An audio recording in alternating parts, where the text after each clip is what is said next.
David Noren has a beautiful company, which he made this beautiful replica of Michelangelo that is from the original mold from the one in St. Peter's Basilica, correct? It's here tonight. We are hoping someone will buy and donate it to our collection.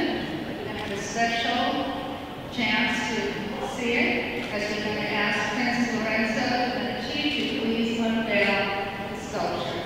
If you would please remove.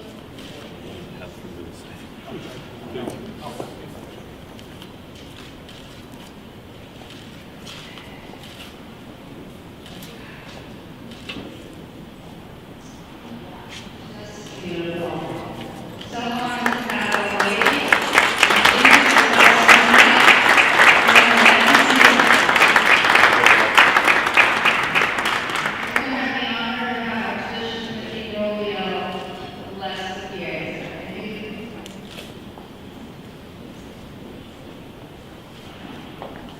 Certainly the image that Michelangelo created, is so elegantly copied here, is a good reminder of a mother's love, something that all of us can understand. And it is also a reminder of the tenderness of that moment after the passion and death of our Lord Jesus Christ. Let us pray. Father in heaven, we ask for a blessing upon this image. May it always remind us of the tenderness of God and of God's love for us.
Buonasera, good evening everybody, and what a spectacular view.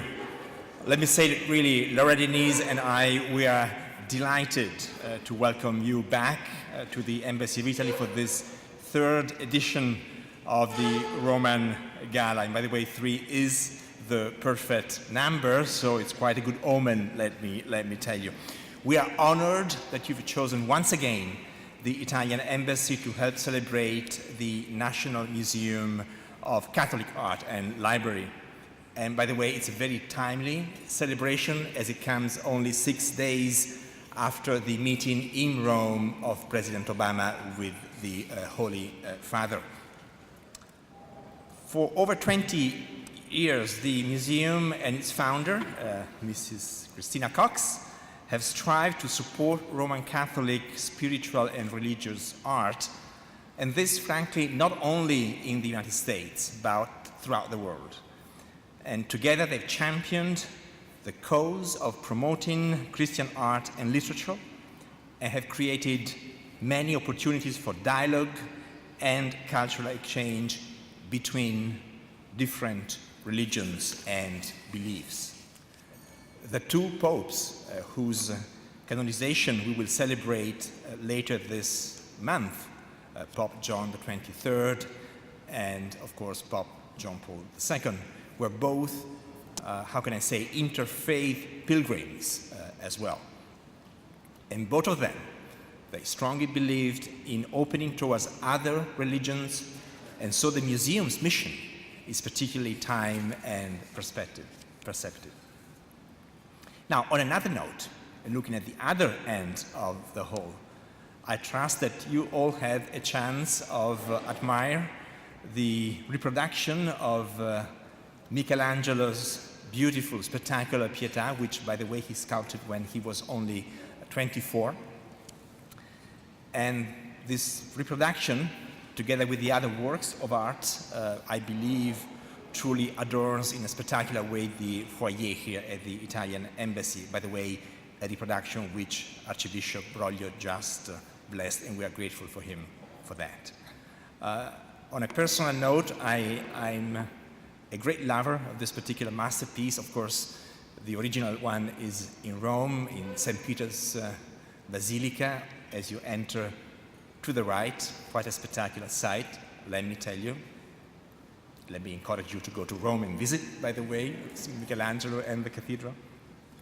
So I was really impressed when I saw this copy just a few moments ago by the quality and the perfection of the execution and of the details. And frankly, this really adds tonight to the beauty of this building. So tonight, as I said, we recognize and celebrate the work of the important Museum of Catholic Art and Library and the proclamation of saints of two great popes on April 27th in Rome. But we also celebrate the achievements of tonight's important awardees, which include, by the way, several personal friends. So, ladies and gentlemen, I would not wish to reinforce your notion that all diplomats do is just to love talking. This is not the case, so I will detract no more from your time, especially as we have a very rich program tonight with many distinguished speakers. However, before I do give the floor to Christina Cox and to Tim Barton, let me say a very warm grazie to all of you for being here tonight, and enjoy tonight's gala. Thank you very much. I'm Timothy Barton, the chairman of the National Museum of Catholic Art and Library. I would like to welcome all of our excellencies, distinguished honorees, ladies and gentlemen, to our third annual Roman Gala. We are very honored to have so many wonderful guests to join us this evening. But before we get started, I'd like to take a moment to recognize one of our dear patrons, Ambassador Tom Milady, who was a tireless advocate of the Catholic causes around the world, who passed this year. We hold him in our heart during this year's gala. In addition, we would also like to remember our dear founder, Mr. Ed Malloy, who was efficiently remembered by us as the original Old Blue Eyes. And those blue eyes would always sparkle when it was time to go to work. And I'm humbled to follow in his footsteps. So Eddie, it's time to go to work. I hope that we can honor him in our festivities of this evening. Tonight we have a wonderful group of honorees that we will introduce to you shortly. And the museum's mission, I think it could never be more timely than it is today. In this era of tweets and Facebooks and likes and dislikes, where the entire world is pushed around by digital bits, where there's no emotion and no passion and no understanding of what Michelangelo felt as he molded the life out of the statues that he created, I think it's very important for us to recognize the need for the museums so that we can encourage people to actually see and feel and touch some of the arts, as opposed to the generations that we're seeing today that are afraid to even pick up a telephone and communicate directly. I often tell my children as well as my team to stop being afraid to call someone and just talk to people face to face. And that's really what the museum is. It's going to bring to life the reality of the history and the culture that is so important to all of us. And without it, I think it would be a time where it would fade away in that culture, and this is one of the most important ways to keep that connection to the past and to the culture. So I would ask that we all try to have everyone to realize the importance of being able to see and touch the arts, and that's the reason for our museum. So I would ask that Christina Cox come up and enjoy the evening. Thank you. We are especially honored to have this under the patronage of the Ambassador to Italy and Mrs. Bizignero, and under the patronage of the Order of San of St. Martino, Prince Lorenzo de' Medici. Through Art Divine, we have brought you tonight a beautiful Michelangelo replica of the Pieta. It is great to honor Our Lady with her son Jesus in our presence of the Lenten season.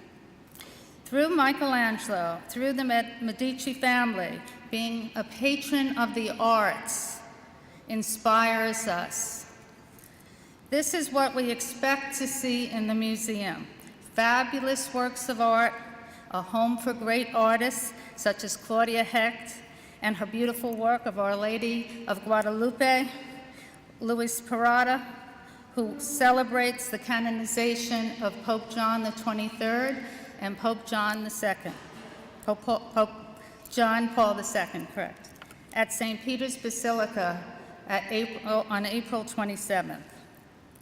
We'd like to thank the donation of the rosaries, blessed by Pope Francis, by Will Watson and George Braun. We continue to raise funds for our museum and ask for your support to build the National Museum of Catholic Art and Library. As we continue to find the right location, we will need several $1 million to succeed. It will truly be a museum built by angels. It is truly an honor to have such a prestigious group of honorees tonight. I have been following the work of Archbishop Timothy Broglio, his dedication to the Catholic chaplains in the United States. I first became aware of the Archbishop's work through a Mass at the Basilica of the National Shrine of the Immaculate Conception for Father Capitano, who was a chaplain and has cause for sainthood. The roles of the chaplains are such an important one. I urge you to support them. I was very impressed with his role, with the Archbishop's role as head of the Archdiocese of the Military Services USA. After the board voted to honor him with a Lifetime Achievement Award, the Archbishop inspires us to focus on men and women with similar gifts and talents, who save the arts, help the military, the universe, our country, the environment, and the respect for human rights. Ambassador Ray Flynn and former mayor of Boston, a devout Catholic who was appointed U.S. ambassador to the Holy See by President Bill Clinton, inspires us: respect for life for the unborn. William Swanson inspires us that God is the universe. Raytheon, one of the major defense contracting companies, is a technology and innovation leader specializing in defense, security, and civil markets. And Undersecretary Frank Kendall inspires us at the Department of Defense as an individual who makes major decisions to protect God's world and the United States. For God so loved the earth, he created. We invited Tremel Crow, a man devoted to saving the planet and educating us about saving the environment. So thank you for joining us tonight and being a part of our annual Roman Gala, and please. As Archbishop Broglio himself frequently remarks, he is the Archbishop of a diocese on which the sun never sets. A native of Ohio, Archbishop Broglio was ordained for the Diocese of Cleveland in 1977, and since that time has served the Church in many capacities, most especially in the diplomatic corps, being assigned to apostolic nunciatures in Abidjan and Paraguay, as well as at the Secretariat of State in Rome. Ordained a bishop in 2001 by the soon-to-be Saint John Paul II, Archbishop Broglio was appointed Archbishop for the Military Services by Pope Benedict XVI in 2007. Since his installation as Archbishop for the Military Services in 2008, Archbishop Broglio has visited military installations throughout the world, personally attending to the spiritual needs of our military personnel. As a matter of fact, this Easter, Archbishop Broglio will be ministering to our men and women assigned in Afghanistan. Archbishop Broglio will tell you that one of the greatest challenges he faces as Archbishop for the Military Services is to provide sufficient chaplains to serve our military personnel. a challenge which he has embraced, and through his dedicated efforts, has recruited a large number of seminarians for ministry in the Archdiocese for the Military Services, which, God willing, will increase the number of chaplains as the Archdiocese serves to faithfully attend to the pastoral and spiritual needs of our military personnel, and for which Archbishop Broglio is being honored at this third annual Roman Gala. Auguri eccellenza, grazie a tutti. I'm very, very grateful to all of you for this opportunity and for the honor that you have paid to the Archdiocese for Military Services. Thank you very much, Mrs. Cox, for your kindness, Monsignor Rossi, for your very generous introduction. When I was named the Archbishop for Military Services, the next day I had a reception in the nunciature in the Dominican Republic, and the Vice Dean of the Diplomatic Corps, who was at that point the ambassador of Venezuela, came up to me and he said, "You know, it's true. There are no atheists in foxholes."